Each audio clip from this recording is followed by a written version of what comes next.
Hello students in this lecture we will discuss about the important news और उससे related जो कोई information या fact है उसको हम यहाँ पे discuss करेंगे। Students, first news is regarding the counter terror operation in the southern part of the Kashmir के regarding में है। अनंतनाग के अंदर इस ऑपरेशन को कैरी आउट किया गया जिसमें हमारे कुछ ऑफिसर्स या हमारे जो सोल्जर्स हैं उन्होंने बेसिक अपनी लाइफ है वो लेट डाउन की है हमारे कंट्री को प्रोटेक्ट करते हुए इन टेरर अटैक से। स्टूडेंट्स, आप देखिए कि जम्मू एंड कश्मीर में पिछले कुछ दिनों से पीस का माहौल था, तो टेररिस्ट ऑर्गेनाइजेशंस के द्वारा ऐसे अटैक किए जाते हैं जिससे कि इस पीस के माहौल को डिस्टर्ब किया जा सके। अब देखिए कि अगर हम बात करें जो southern part of the Kashmir है उसके अंदर इस तरीके के ऑपरेशन क्यों इंक्रीज हुए हैं उसके बारे में अगर हम बात करें तो पीर पंजाल का जो सदर्न पार्ट है, पीर पंजाल आप ज्योग्राफी के अंदर रीड करोगे, पीर पंजाल जो रेंज है इसके सदर्न पार्ट में इस तरीके के अटैक्स का यहाँ पे कंटिन्यूस इंक्रीज होने के बिहाइंड का रीजन है कि कनेक्टिविटी सही से होना। आप देखिए कि यहाँ पे जो सदर्न पार्ट है इसके अंदर कनेक्टिविटी सही से होना एक मेन रीजन है। जैसे कि आप देखिए कल अनंतनाग का जो रीजन है, जो अनंतनाग का जो रीजन है उसके अंदर ये ऑपरेशन था, तो इसके आसपास के जो एरियाज हैं वो कनेक्टेड हैं। जैसे कि डोडा डोडा के अंदर आपको काफ़ी सारे जो इस तरीके के ऑपरेशंस कंटिन्यू मिलेंगे, काफ़ी सारे इंसर्जेंट जो हैं वहाँ पे एलिमिनेट किए जाते हैं डिफेंस फोर्सेज के द्वारा।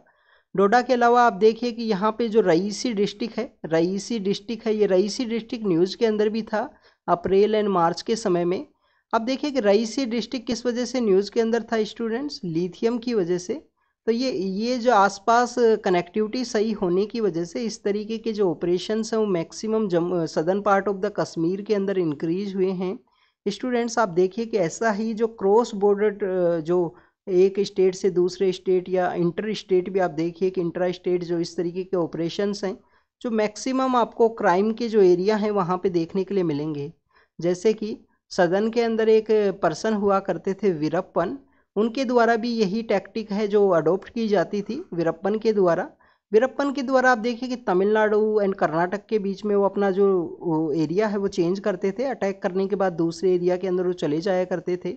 और ऐसा ही आपको जो नक्सल के अंदर भी देखने के लिए मिलता है, क्योंकि नक्सलाइट जो हमारा रेड कॉरिडोर है वो 3-4 स्टेट्स का वहाँ पे एक जॉइंट फेज है जिसके अंदर महाराष्ट्र का गढ़चिरौली है, छत्तीसगढ़ का जो हम बात करें दंतेवाड़ा का रीजन है, वहाँ पे आपको आंध्र प्रदेश एंड जो उड़ीसा का जो रीजन है वो भी पास पास देखने के लिए मिलेगा। तो ऐसा नक्सल के अंदर भी देखने के लिए मिलता है। ये पीर पंजाल का जो सदर्न पार्ट है जिसके अंदर ऐसे अटैक हैं जो इंक्रीज हुए हैं, वहाँ पे भी ये जो सीन है वो काफ़ी कॉमन है कि अनंतनाग से जो डोडा है रईसी डिस्ट्रिक्ट है जहाँ पे लिथियम के जो रिजर्व हैं वो मिले थे जियोलॉजिकल सर्वे ऑफ इंडिया के रिपोर्ट के अनुसार। लिथियम किस चीज़ में काम आएगा स्टूडेंट्स, इलेक्ट्रिकल व्हीकल्स जो का यहाँ पे बैटरी मैन्युफैक्चरिंग है उसके अंदर इसको लिथियम को काम ला सकते हैं। प्रेजेंट समय में लिथियम का एक ट्राइंगल है लैटिन अमेरिका के 3 कंट्री हैं। ए से आप देखिए कि अर्जेंटीना है, बी से क्या नाम है बोलीविया है या ब्राज़ील है, आप कमेंट सेक्शन के अंदर बताना।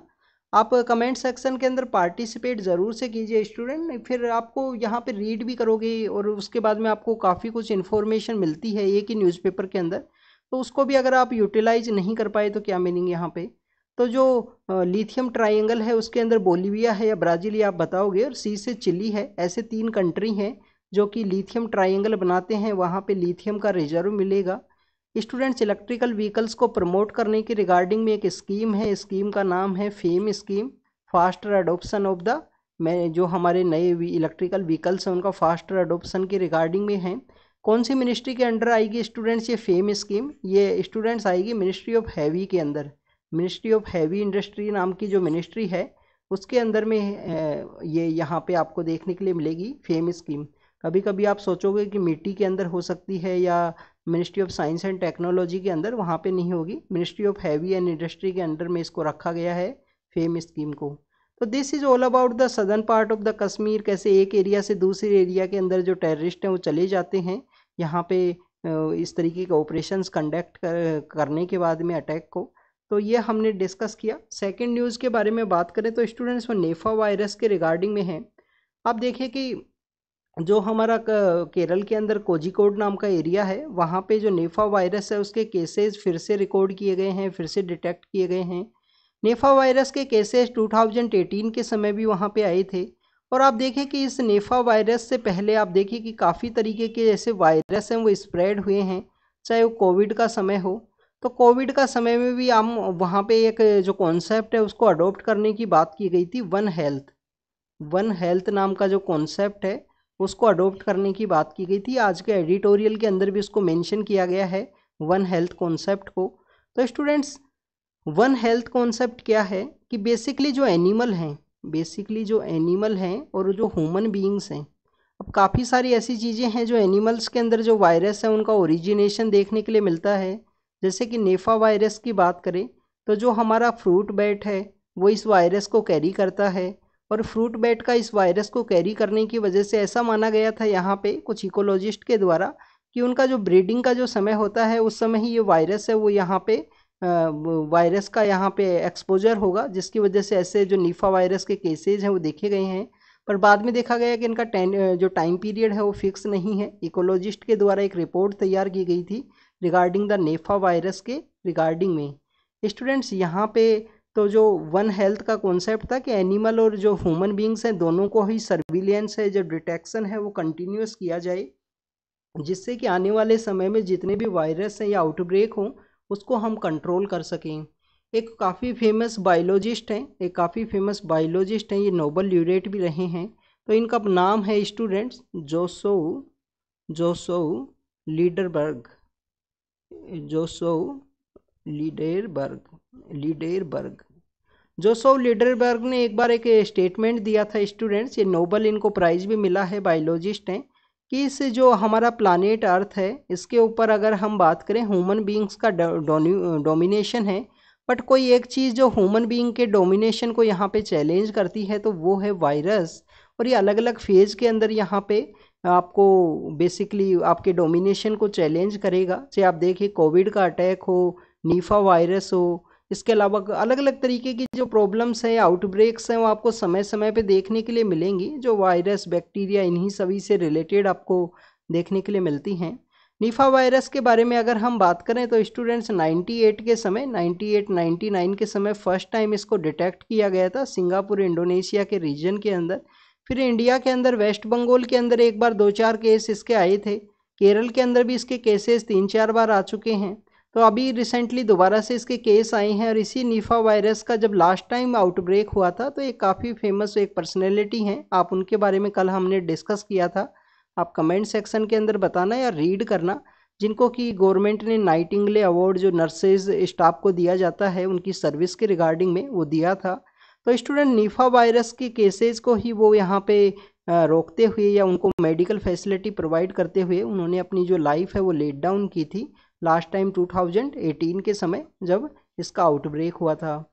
स्टूडेंट्स, इसमें इकोलॉजिस्ट ने अपनी रिपोर्ट के अंदर माना कि जो निफा वायरस का आउटब्रेक होता है तो इसमें हो सकता है कि जो फ्रूट्स से ये ह्यूमन बींग्स के अंदर में कैरी हो, तो जो इन्फेक्टेड पर्सन है निफा वायरस से, तो इन्फेक्टेड पर्सन से ये दूसरे ह्यूमन को जो ट्रांसफ़र हो सकता है अगर कॉन्टैक्ट यहाँ पे क्लोज कॉन्टैक्ट का अगर सीन है तो यहाँ पे जो इन्फेक्टेड पर्सन से दूसरे ह्यूमन बीइंग को भी ट्रांसफ़र हो सकती हैं निफा वायरस के जो कैरेक्टरिस्टिक हैं।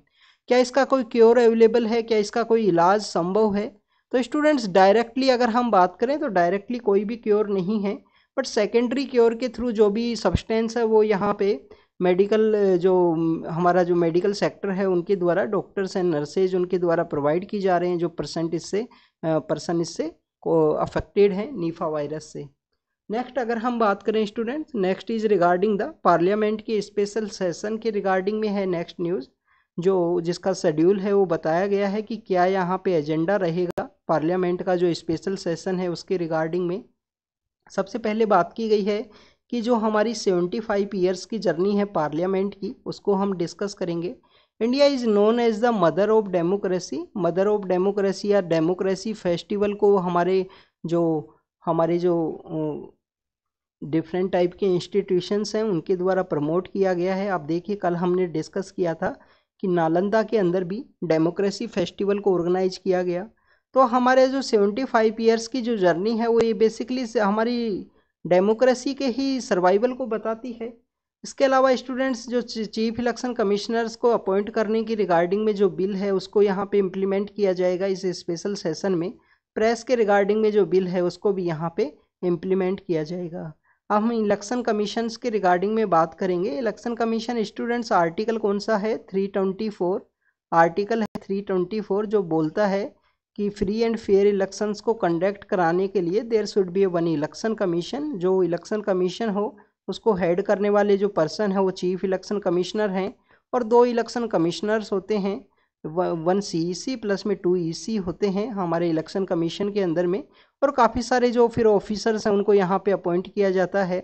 स्टूडेंट CEC के अपॉइंटमेंट के रिगार्डिंग में ऑनरेबल सुप्रीम कोर्ट के द्वारा एक जजमेंट दिया गया था कि ऑनरेबल PM सर एक कमेटी को हेड करेंगे। उस कमेटी के अंदर हमारे जो CGI हैं, chief justice of India, and leader of opposition जो हैं वो यहाँ पे होंगे। और लीडर ऑफ अपोजिशन नहीं है तो लार्जेस्ट पार्टी के जो लीडर हैं वो होंगे। तो स्टूडेंट्स ये कमेटी बनाने की बात की गई थी, बट अब गवर्नमेंट के द्वारा बिल लाया गया और CGI सर को रिमूव करते हुए यहाँ पे गवर्नमेंट का ही जो मिनिस्टर है वो रख लिया गया है। बेसिकली जो गवर्नमेंट पावर के अंदर होगी उनके द्वारा ही यहाँ पे जो इलेक्शन कमिश्नर हैं वो नॉमिनेट कर सकेंगे अपने बेसिस पे। तो ये बेसिकली यहाँ पे गवर्नमेंट के द्वारा किया गया है इस इलेक्शन कमीशन के अब चीफ इलेक्शन कमिश्नर्स के अपॉइंटमेंट के बिल के अंदर में। नेक्स्ट न्यूज़ की अगर हम बात करें, नेक्स्ट न्यूज़ है स्टूडेंट्स बेसिकली इलेक्शन कमीशन के बारे में ही देखते हैं। इलेक्शन कमीशन के बारे में 2-3 चीज़ आपको पता होनी चाहिए कि एक हमारे काफ़ी फेमस इलेक्शन कमिश्नर हुआ करते थे TN शेषान। TN शेषान नाम के जो पर्सन है काफ़ी फेमस इलेक्शन कमिश्नर्स हुआ करते थे। जो मॉडल कोड ऑफ कंडक्ट है उसका अगर वायलेशन हुआ तो कंटिन्यूस यहाँ उनकी मेंबरशिप को रिजेक्ट कर दिया करते थे। काफ़ी फेमस पर्सनैलिटी थे TN शेषान जिनके द्वारा काफ़ी अच्छे जो वर्क हैं वो किए गए थे। और इलेक्शन कमीशन की जो पावर है वो बताई थी कि इलेक्शन कमीशन का क्या पावर है फ्री एंड फेयर इलेक्शंस को कंडक्ट करने के रिगार्डिंग में। नेक्स्ट न्यूज़ के बारे में बात करें तो लीबिया के बारे में है। नॉर्दर्न पार्ट ऑफ अफ्रीका के अंदर सिचुएटेड है, मेडिटेरियन सी के साथ अपना एरिया शेयर करता है। स्टूडेंट्स इससे पहले हमने कुछ दिन पहले मोरक्को के बारे में भी डिस्कस किया था, वो भी नॉर्दर्न पार्ट ऑफ अफ्रीका के अंदर ही सिचुएटेड है। और वो बेसिकली जो जिब्राल्टर स्ट्रेट है उसके पास में है, जो मेडिटेरियन सी को अटलांटिक ओशियन के साथ में कनेक्ट करती है, जिब्राल्टर स्ट्रेट। नेक्स्ट न्यूज़ है स्टूडेंट्स यहाँ पे जो ग्रीन क्रैकर्स हैं उनको यहाँ पे बैन करते हुए क्रैकर्स को अलाउ करने की रिगार्डिंग में एक पेटिशन फाइल की गई थी। तो यहाँ पे उस पेटिशन को रिजेक्ट किया है। बेसिकली स्टूडेंट्स आप देखिए कि 2017 में गवर्नमेंट का गाइडलाइन है कि दिल्ली के अंदर जो पोल्यूशन है, पोल्यूशन इंक्रीज होने की वजह से स्पेशल ये जो दिवाली का जो समय है उस समय ये पोल्यूशन ज़्यादा आपको देखने के लिए मिलता है। उसके बिहाइंड का रीज़न है एक तो स्टेबल बर्निंग उसका रीज़न है, उस समय में एयर का जो डायरेक्शन है वो भी एक रीज़न है। जो एयर दिल्ली के अंदर एंटर होती है वो एग्जिट नहीं कर पाती है। ऐसे काफ़ी कुछ रीजन्स हर एक साल नवंबर के अंदर काफ़ी सारे एडिटोरियल्स के अंदर इनको मेंशन किया जाता है। तो स्टूडेंट्स यहाँ पे जो हमारे जो फायर क्रैकर्स हैं उनके ऊपर बैन लगाया था गवर्नमेंट ने बैन लगाया तो ग्रीन क्रैकर्स को अलाउ किया जिनके अंदर वॉइस भी कम होती है, पोल्यूशन भी कम होता है। तो ग्रीन क्रैकर क्या है, सबसे पहले तो आप वो देखिए कि ग्रीन क्रैकर क्या हैं। ग्रीन क्रैकर के बारे में अगर हम बात करें स्टूडेंट तो ग्रीन क्रैकर जो हैं बेसिकली आपको देखने के लिए मिलेंगे। हमारा जो CSIR है, जो CSIR है इसके बारे में हमने कल परसों भी डिस्कस किया था कि जो यंग साइंटिस्ट को जो अवार्ड दिया जाता है उसका क्या नाम है, शांति स्वरूप भटनागर पुरस्कार। शांति स्वरूप भटनागर जो प्राइज है वो दी जाती है यंग साइंटिस्ट को। 45 से कम एज के जो साइंटिस्ट होते हैं वो CSIR के द्वारा ही दिए जाते हैं। CSIR प्लस में जो नीरी नाम का इंस्टीट्यूशन है, जो नीरी नाम का इंस्टीट्यूशन है उनके द्वारा ग्रीन क्रैकर्स को डेवलप किया गया। तीन यहाँ पे जो ग्रीन क्रैकर हैं वो बनाए थे, 3 ग्रीन क्रैकर हैं वो बनाए हैं। 3 ग्रीन क्रैकर के बारे में अगर हम बात करें, एक का नाम है सुहास, एक का नाम है सुहास, सेकंड का नाम आपको देखने के लिए मिलेगा स्टार, सुहास है, स्टार है, और आपको देखने के लिए मिलेगा सफल। सफल बेसिकली वैसे बूथ भी होते हैं दिल्ली के अंदर में। सुहास की अगर हम बात करें स्टूडेंट, सुहास है सेफ वाटर इसके अंदर रिलीज होगा। जब इसको आप उस समय चलाओगे तो उसके अंदर सेफ वाटर है, वाटर उस समय रिलीज होगा। स्टार की अगर हम बात करें तो थर्माइट क्रैकर हैं, सेप थर्माइट क्रैकर हैं, सेप इसको यहाँ बेसिकली थर्माइट क्रैकर के रूप में देखा गया है। और सफल के बारे में बात करें तो मिनिमम जो एल्यूमिनियम है वो आपको देखने के लिए मिलेगा कि मिनिमम एल्यूमिनियम है वो यहाँ पे आपको देखने के लिए मिलेगा। तो ये CSIR और नीरी के द्वारा डेवलप किए गए। फिर जो हमारा पेट्रोलियम जो एक्सप्लोजिव सेफ्टी ऑर्गेनाइजेशन है, पेट्रोलियम सेफ्टी ऑर्गेनाइजेशन है, उनके द्वारा भी इसको अप्रूवल कर दिया गया, इनको रेटिंग दिया गया है उसके द्वारा।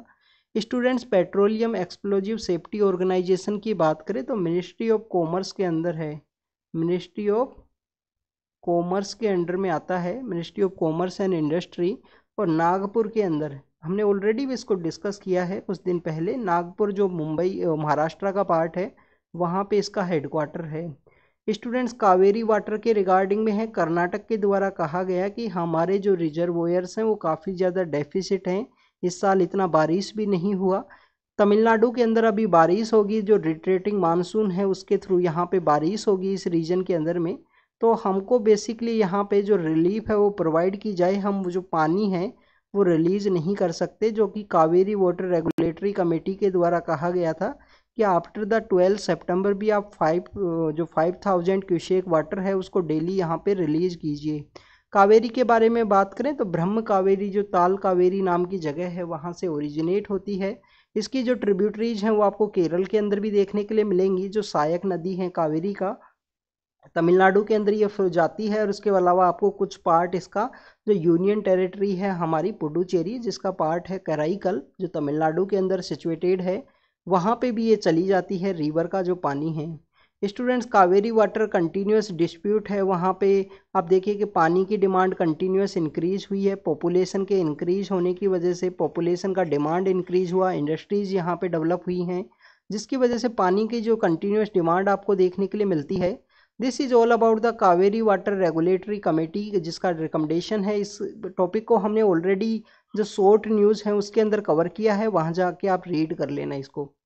नेक्स्ट अगर हम बात करें स्टूडेंट्स प्रियम्बल के बारे में है, प्रियम्बल को यहाँ पे रीड किया जाएगा, जो प्रियम्बल को रीड किया जाएगा कर्नाटक के अंदर में। सॉरी स्टूडेंट्स, एक बार मैं थोड़ा डाउन साइड करता हूँ इसको। तो प्रियम्बल के बारे में है कि प्रियम्बल को कर्नाटक के अंदर रीड किया जाएगा, वहाँ पे जो डेमोक्रेसी का फेस्टिवल है जब कल उसको सेलिब्रेट किया जाएगा, उस समय 2 करोड़ के आसपास लोग हैं वो उसको यहाँ पे रीड करेंगे। तो सबसे पहले तो आपको यहाँ पे 2-4 क्वेश्चंस हैं जो हम प्रियम्बल के बारे में उसको अच्छे से डिस्कस करेंगे। आप देखें कि हमारे कॉन्स्टिट्यूशन में प्रियम्बल सबसे पहले, कॉन्स्टिट्यूशन से पहले हम प्रियम्बल के बारे में मेंशन कहाँ पे देखते हैं, 1919 का जो एक्ट है, 1919 का कौन सा है, 1909 का मोर्ले मिंटो है। और मोर्ले मिंटो के बाद में जो एक्ट आया था जिसको मोंटेगू चेम्सफोर्ड या मोनफोर्ड रिफॉर्म के रूप से भी हम जानते हैं, इस एक्ट के अंदर में गवर्नमेंट ऑफ इंडिया एक्ट 1919 के अंदर फर्स्ट टाइम में प्रियम्बल वर्ड है, जो प्रियम्बल है वो यूज किया गया। अब अगर हम बात करें स्टूडेंट्स नेक्स्ट हमारे प्रियम्बल के बारे में, तो हमारा प्रियम्बल से पहले जो सबसे पहले प्रियम्बल किसी ने अगर यूज किया तो वो किया था यूनाइटेड स्टेट ऑफ अमेरिका के द्वारा, यूएसए ने सबसे पहले प्रियम्बल को यूज किया। प्रियम्बल बेसिकली है क्या, कॉन्स्टिट्यूशन को रीड करने से पहले आप प्रियम्बल को देखिए तो इसके अंदर हमारे कॉन्स्टिट्यूशन के जो भी ऑब्जेक्टिव आइडियाज़ हैं, मोटे तौर पे जो भी ऑब्जेक्टिव आइडियाज़ हैं वो देखने के लिए मिलते हैं। तो काफ़ी सारे पॉलिटिकल कमेंटेटर्स के द्वारा इसको आइडेंटिटी कार्ड भी कहा गया है कि ये आइडेंटिटी कार्ड है हमारे कॉन्स्टिट्यूशन का, जिसके अंदर NA जो पालकी वाला हैं वो काफ़ी एमिनेंट जो जूरिस्ट हैं उनके द्वारा इस प्रियम्बल को कहा कि this is the identity card. जैसे हम आइडेंटिटी कार्ड को शो करते हैं ना स्टूडेंट्स, उसी तरीके से इसको आइडेंटिटी कार्ड बनाया गया है कि आइडेंटिटी कार्ड है कॉन्स्टिट्यूशन का।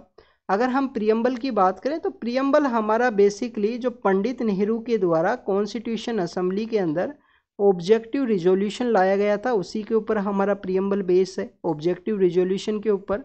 तो ऑब्जेक्टिव रिजोल्यूशन कब लाया गया था स्टूडेंट्स, अब देखिए कि जस्ट आफ्टर द जो हमारे स्पीकर एंड डिप्टी स्पीकर इनकी पोस्ट को चूज होने के बाद में जो 13 दिसंबर का जो दिन है 1946 में, उस समय ही ऑब्जेक्टिव रिजोल्यूशन को लाया गया था कि ये हमारा ऑब्जेक्टिव होगा कॉन्स्टिट्यूशन को बनाने का। अब हम बात करेंगे हमारे प्रियम्बल के बारे में। प्रियम्बल को एक बार अमेंड भी किया गया है स्टूडेंट्स, जिसमें 3 वर्ड ऐड किए गए हैं, सोशलिस्ट है, सेक्युलर है और इंटीग्रिटी है, जिनको ऐड किया गया था 42nd कॉन्स्टिट्यूशन अमेंडमेंट एक्ट के थ्रू 1976 के समय। 42nd कॉन्स्टिट्यूशन अमेंडमेंट एक्ट 1976 के समय। प्रियम्बल के बारे में बात करें तो प्रियम्बल है students, we the people of India. We the people of India, हम भारत के लोग। अब ये हम भारत के लोग क्या हैं? हम भारत के जो लोग हैं वो बेसिकली बताता है कि आप हैं सोर्स ऑफ पावर, आप अथॉरिटी ऑफ कॉन्स्टिट्यूशन हो, सोर्स ऑफ पावर हो। We the people of India यहाँ पे सोर्स ऑफ अथॉरिटी हैं। हम भारत के लोग क्या करेंगे? सोलेमली रिजोल्व करेंगे, सोलेमली रिजोल्व करेंगे टू कॉन्स्टिट्यूट इंडिया, कि इंडिया को कॉन्स्टिट्यूट करना है किस चीज़ में? Into a sovereign, into a sovereign. Sovereign का मीनिंग कि nobody above us, nobody condemn us, nobody interfere in our internal relations. हम कंप्लीटली संप्रभुता है हमारे एरिया के अंदर, हम किसी तरीके के जो डिसीजंस हैं उनको कैरी आउट करें। अब आपको यहाँ पे क्वेश्चन उठेगा कि आप देखें कि यूएन के द्वारा डिटेक्ट किया जाता है, तो प्रेजेंट समय में जो ग्लोबलाइजेशन का जो एरा है उसके अंदर सोवरेनिटी है वो डाइल्यूट जरूर हुई है, ये पॉलिटिकल कमेंटेटर्स के द्वारा भी कहा जाता है। बट इंटरनल अफेयर्स में वी आर कंटिन्यू यहाँ पे फ्री हैं। बट डब्ल्यूटीओ के द्वारा देखिए कि वहाँ पे डब्ल्यूटीओ के द्वारा सपोज कीजिए यहाँ पे लगा दिया जाता है कि आप इतना जो फर्टिलाइज़र है वो उससे ज़्यादा नहीं दे सकते, 10% का लिमिटेशन है आपकी सब्सिडी के ऊपर में। तो this is all about the कि वर्ल्ड का जो ग्लोबल ऑर्डर है उसको मेंटेन करने के लिए आपका लिटिल बिट सोवरेनिटी को डाइल्यूट करना पड़ता है। सोवरिन है, सोशलिस्ट है, सोशलिस्ट हमारे यहाँ पे प्रिंसिपल हुआ करते थे। अवधि के अंदर कांग्रेस का सेशन हुआ था 1955 में, वहाँ पे जो सोशलिस्ट प्रिंसिपल को अडॉप्ट किया गया था। सेक्युलर हैं, सेक्युलर का मीन हमारे यहाँ पे पॉजिटिव कैनोटेशन में हमने सेक्युलर लिया है। जो सेक्युलर वर्ड है हमने पॉजिटिव कैनोटेशन में कि गवर्नमेंट एंड जो रिलीजन अथॉरिटी हैं उनके बीच में यहाँ पे सेपरेशन नहीं रहेगा कंप्लीटली। सम हाउ यहाँ पे जो स्टेट एंड जो रिलीजन है उसका यहाँ पे जो बेसिकली उसको चर्च बोला जाता है, जो पॉलिटिकल डिस्कोर्स में, पॉलिटिकल डिस्कशन में, कि चर्च एंड स्टेट के बीच में जो रिलेशन है वो कैसा रहेगा। तो यहाँ पे इंडिया के अंदर पॉजिटिव कैनोटेशन है, सर्वधर्म समभाव का कॉन्सेप्ट हम देखते हैं कि धर्मनिरपेक्ष नहीं, कि कंप्लीटली आइसोलेशन नहीं है। गवर्नमेंट के द्वारा सारे जो रिलीजन हैं सभी को यहाँ पे जो रिलीजियस सब्सिडी है वो प्रोवाइड की जाती है, रिलीजियस सपोर्ट है वो प्रोवाइड किया जाता है।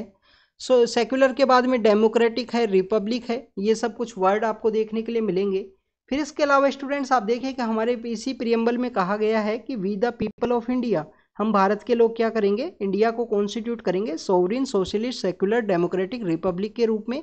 And to secure all its citizen, कि हमारे जो सिटीजन्स हैं उनको भी सिक्योर करना है। क्या क्या सिक्योर करना है? उनको जस्टिस देना है, लिबर्टी देना है, इक्वलिटी देना है, फर्टिनिटी देना है। तो जस्टिस कैसा? Socio economic and political type का जस्टिस देना है, सोशियो इकोनॉमिक एंड पॉलिटिकल में जस्टिस हो। लिबर्टी आपको थॉट में हो, बिलीफ में हो, फेथ में हो, वर्शिप में हो, एक्सप्रेशन में हो, ये सब आपका यहाँ पे लिबर्टी है आप लोगों को। आप किसी का वर्शिप कीजिए, जो आपको आर्टिकल 25 to 28 पावर देता है रिलीजियस फ्रीडम का। आपको एक्सप्रेशन का पावर है 19 के अंडर में, freedom of speech and expression, belief and faith का पावर है। तो 25 to 28 को वहाँ पे शो किया गया है लिबर्टी के रिगार्डिंग में। पर्सनल कंसाइंस में freedom of speech and expression के अंदर में जो लिबर्टी है उसको बताया गया है। इक्वलिटी ऑफ स्टेटस होगा, आपको अपॉर्चुनिटी होगा और उसको प्रमोट किया जाएगा सभी लोगों के बीच में, equality of status and opportunity को। फर्टिनिटी की अगर हम बात करें तो फर्टिनिटी अश्योर करता है dignity and dignity of individual, unity and integrity of the nation, कि जो हमारा बंधुत्व है, जो हमारा भाईचारा है, फर्टिनिटी है, वो अश्योर करता है कि हमारे आपस में भाईचारा रहे, आपस में एक दूसरे का डिग्निटी रहे इंडिविजुअल लेवल पे, पर देश की जो यूनिटी एंड इंटीग्रिटी है उसको भी हम इंश्योर करें। तो these 4 are the objective of the constitution, कि जस्टिस देना है, लिबर्टी देना है, इक्वलिटी है, फर्टिनिटी है। इंडियन स्टेट को हमको कैसा बनाना था? Sovereign, socialist, secular, democratic. तो नेचर ऑफ इंडियन स्टेट को बताता है। फिर उसके बाद में हमारा जो प्रियम्बल है वो बताता है कि ये हमारी जो कॉन्स्टिट्यूशन असेंबली है 26 नवंबर 1949 को इसको बेसिकली अडॉप्ट करती है हमारे कॉन्स्टिट्यूशन को। तो बेसिकली यहाँ पे 26 नवंबर का डे बताया गया है कि जिस दिन हम यहाँ पे संविधान दिवस के रूप में, कॉन्स्टिट्यूशन डे के रूप में या लॉ डे के रूप में भी इसको मनाते हैं एवरी ईयर। तो बेसिकली अडोप्शन की डेट बताता है। कमेंसमेंट के अंदर कब आया था हमारा जो कॉन्स्टिट्यूशन है वो 26 जनवरी 1950 के समय आया। उसके बिहाइंड में हिस्टोरिकल डे है ऑब्जेक्टिव रेजोल्यूशन ऑफ 1929, जिसके अंदर डिसाइड किया गया था, सॉरी, जो हमारा कंप्लीट रिवॉल्यूशन हमने उस समय डिसाइड किया कि हमको बेसिकली जो पूर्ण स्वराज है उसको अडोप्ट करना है 26 जनवरी को 1930 को 29 के कांग्रेस सेशन में डिसाइड किया गया था। इसी वजह से 26 जनवरी को हम सेलिब्रेट करते हैं हमारा रिपब्लिक डे, हिस्टोरिकल डे की वजह से।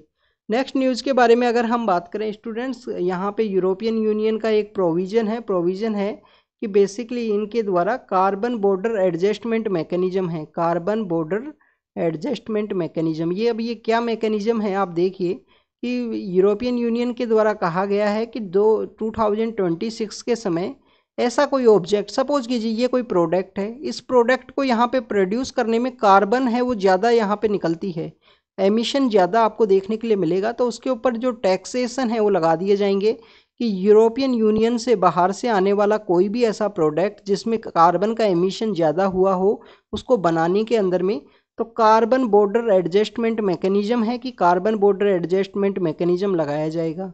इंडिया और यूरोपियन यूनियन के द्वारा इसको डिस्कस किया गया है कि इसको डिस्कस करेंगे, इंडिया को नुकसान हो सकता है।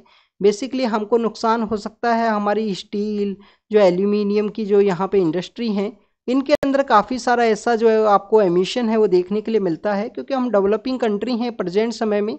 बट यहाँ पे एक जो पक्ष है वो ये भी बोलता है कि 26 के समय ये इम्प्लीमेंट होगा, तो हमारी ये जो इंडस्ट्रीज़ हैं, जो एल्यूमिनियम की इंडस्ट्री है, कोल की इंडस्ट्री है, इनको समय है कि अपने को इस तरीके से प्रिपेयर करें कि आने वाले समय से उस 2026 से पहले अपने आप को डेवलप करें।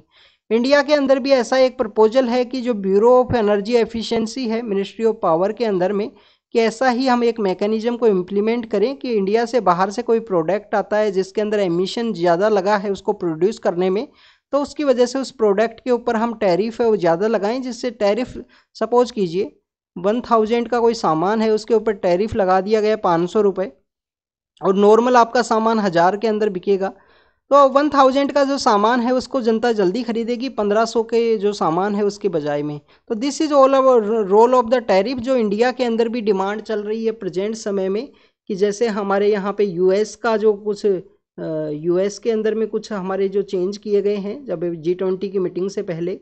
नेक्स्ट न्यूज़ के बारे में अगर हम बात करें स्टूडेंट, नेक्स्ट न्यूज़ है हमारे यहाँ पे, सॉरी स्टूडेंट्स, नेक्स्ट न्यूज़ है हमारे यहाँ पे जो राइस का एक्सपोर्ट को बैन किया गया है, और राइस के एक्सपोर्ट का एक लिमिटेशन है। इसके अंदर में जो स्मॉल फार्मर्स हैं उनके द्वारा वॉइस रेज की गई है कि 2024 तक आपने यहाँ पे, सॉरी 2023 तक आपने अक्टूबर तक आपने यहाँ पे बैन लगा दिया गया। और ये बैन लगाने की वजह से जो स्मॉल फार्मर्स का कहना है कि बेसिकली यही समय है, स्मॉल फार्मर्स का कहना है कि बेसिकली यही समय है जिस समय जो राइस है वो मार्केट के अंदर आता है। अगर हमारे यहाँ पे जो राइस के ऊपर आप एक्सपोर्ट को बैन लगाओगे तो हमारा यहाँ पे बाहर जो सप्लाई है वो कैसे होगा, जो बिग प्लेयर्स हैं उनको यहाँ पे फ़ायदा होगा। तो this is all about the rice का जो एक्सपोर्ट है जिसके ऊपर बैन लगाया गया बेसिकली बासमती के ऊपर में, उसी की जो रिपोर्टिंग की गई है। इस न्यूज़ को हमने काफ़ी बार डिस्कस किया है। और ब्रोकन राइस को तो इंडिया ने लास्ट ईयर ही बैन कर दिया था स्टूडेंट्स। इसके बिहाइंड के रीज़न ये हैं कि जो राइस जिन कंट्रीज के अंदर उगाया जाता है उन सभी कंट्रीज के द्वारा ये जो यहाँ पे जो बैन है वो लगाया गया है। चाहे हम म्यांमार की बात करें, चाहे इंडोनेशिया और जो हमारा थाईलैंड का जो रीजन है उसकी अगर हम बात करें, तो जहाँ पे भी राइस उगाया जाता है, ईरान की आप बात कर लीजिए, तो सभी के द्वारा इस तरीके के रेस्ट्रिक्शंस लगाए गए हैं जहाँ पे राइस ज़्यादा उगाया जाता है। उसके बिहाइंड के रीज़न यही है कि बेसिकली वर्ल्ड के अंदर ऐसी कोई इन्फ्लेशन या मिसमैच ना हो जिसको कि डील करना पड़े और राइस के जो प्राइस हैं वो इंक्रीज हो जाएं। इंडिया ने गवर्नमेंट का भी डिसीजन इसी वजह से लिया गया। इंडिया की जो अपीडा है उनके द्वारा सजेस्ट किया गया था, ये जो मिनिस्ट्री ऑफ कॉमर्स के अंदर में आती हैं, तो स्टूडेंट्स उनके द्वारा सजेस्ट किया गया था कि बेसिकली बैन इस वजह से लगाइए कि हमारी जो फूड सिक्योरिटी है, जो सेल्फ सफिशिएंसी है, उसको हम अचीव कर सकें। नेक्स्ट न्यूज़ को अगर हम बात करें, नेक्स्ट न्यूज़ के बारे में अगर हम बात करें तो सिंबल के रिगार्डिंग में है।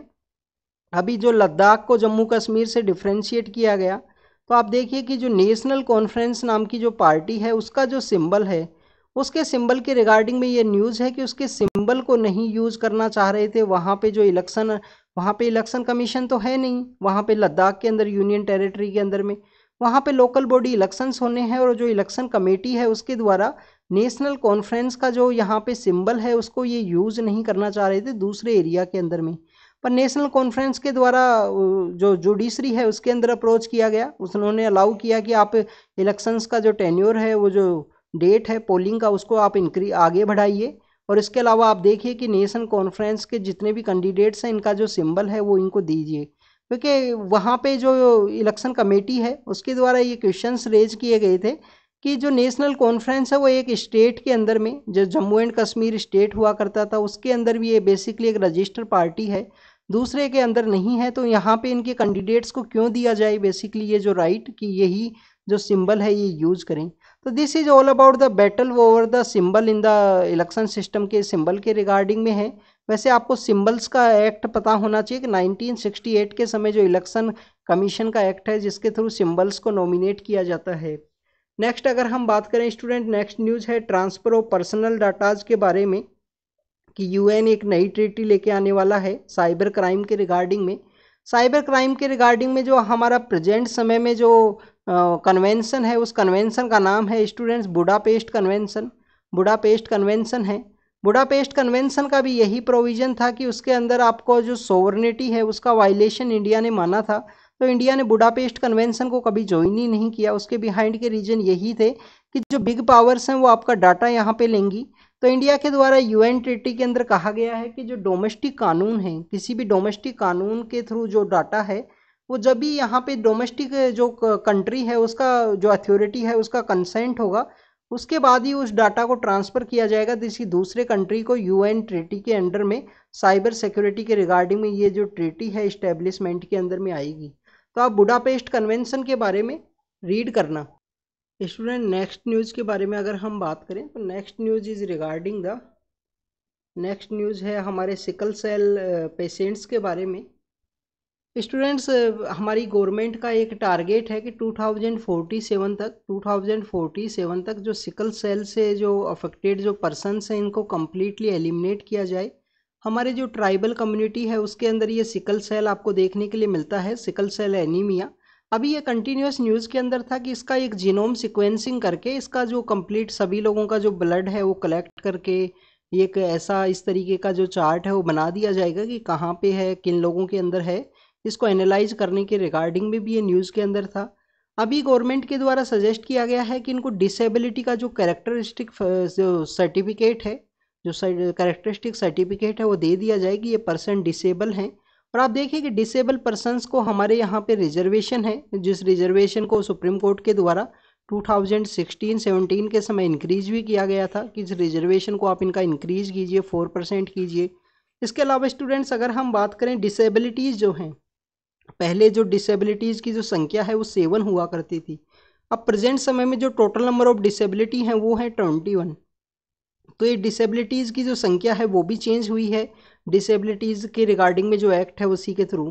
तो हमारी जो ट्राइबल कम्युनिटी के बारे में अगर हम बात करें, जो 10% के आसपास 10.47 के आसपास हमारी जो टोटल पॉपुलेशन है उसका 10.47% पार्ट ट्राइबल कम्युनिटी हैं, और जिनके अंदर ये मैक्सिमम आपको सिकल सेल एनीमिया की जो प्रॉब्लम है वो देखने के लिए मिलती है।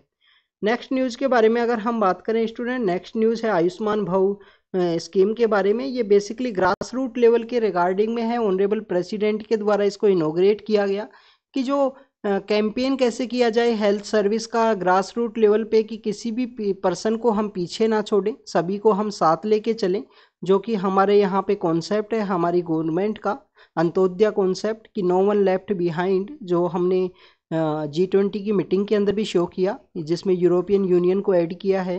तो this is all about the Ayushman भव जो हेल्थ कैंपेन की रिगार्डिंग में है कि ग्रास रूट लेवल पे हेल्थ सेक्टर के रिगार्डिंग में कैसे अवेयर किया जा सके, कैसे लोगों तक जो जानकारी है वो पहुंचाई जा सके।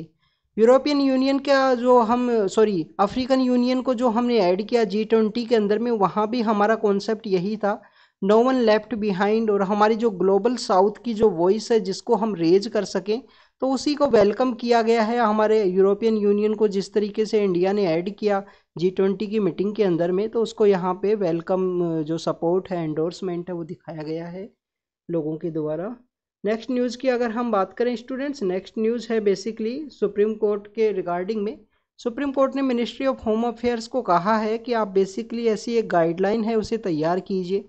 मिनिस्ट्री ऑफ होम अफेयर्स को कहा है कि आप ऐसी गाइडलाइंस तैयार कीजिए कि जो इन्वेस्टिगेशन ऑफिसर हैं, कोई भी केस होता है जिसके एक आईओ होते हैं, उस केस को इन्वेस्टिगेट करने वाले जो ऑफिसर हैं, वो मीडिया के अंदर क्या बात उनको बोलनी है या क्या बात नहीं बोलनी है, जो उसको पता होनी चाहिए कि क्या बात उनको बतानी है, क्या बात नहीं बतानी है। कभी कभी केस के अंदर क्या होता है कि आप देखिए कि कोई अक्यूज्ड है, सपोज कीजिए कोई पर्सन एक्स है, वो अक्यूज्ड है। अक्यूज्ड पर्सन को यहाँ पे उसकी जो डिटेल्स है, उसका जो नाम है वो बता दिया जाएगा।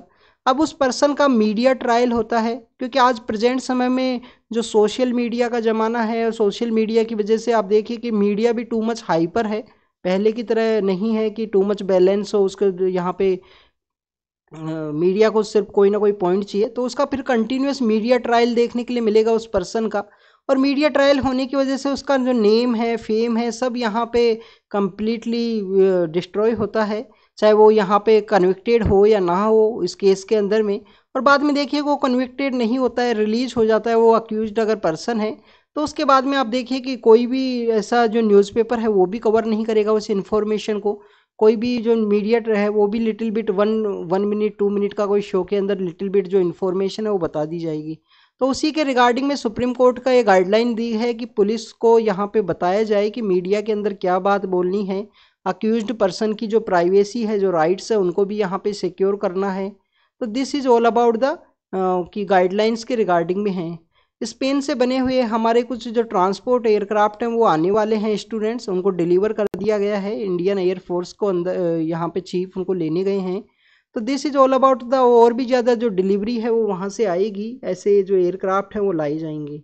नेक्स्ट, इंडिया और रसिया के द्वारा मैरीटाइम जो ट्रेड है उसको बूस्ट करने के रिगार्डिंग में डिस्कस किया गया, जिसके अंदर कहा गया है कि जो व्लादिवोस्तोक का रीजन है, फार ईस्ट का जो रीजन है, वहाँ पे एक मैरीटाइम कॉरिडोर है, उसे सेटअप करे इंडिया और रसिया।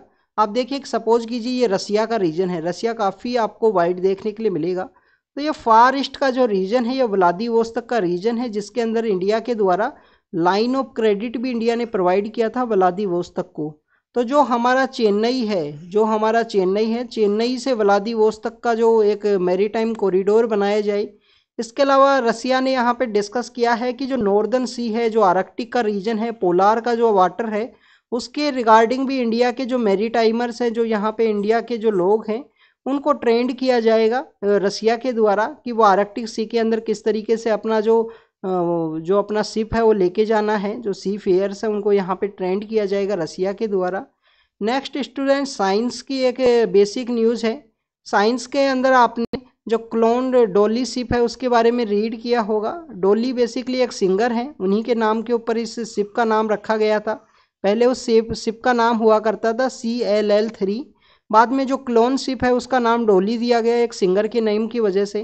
तो स्टूडेंट्स, वो डॉली शिप को जो बनाने वाले, जो बेसिकली मेन उस टीम को लीड करने वाले जो साइंटिस्ट थे, अभी उनका डेथ हुआ है, जिसकी वजह से ये डॉली शिप है वो न्यूज़ के अंदर है। तो इसको आप रीड करना है कि डॉली शिप, आपने ये साइंस के अंदर रीड की होगी स्कूल के समय में वैसे डॉली शिप के बारे में, तो उसको एक बार ज़रूर से देख लेना कि क्या क्लोनिंग का मेथड क्या है, कैसे वहाँ पे जो न्यूक्लियस ऑफ सेल को यूज़ किया जाता है, और जो शिप है उसको बनाया गया था इस क्लोनिंग के कॉन्सेप्ट के थ्रू में।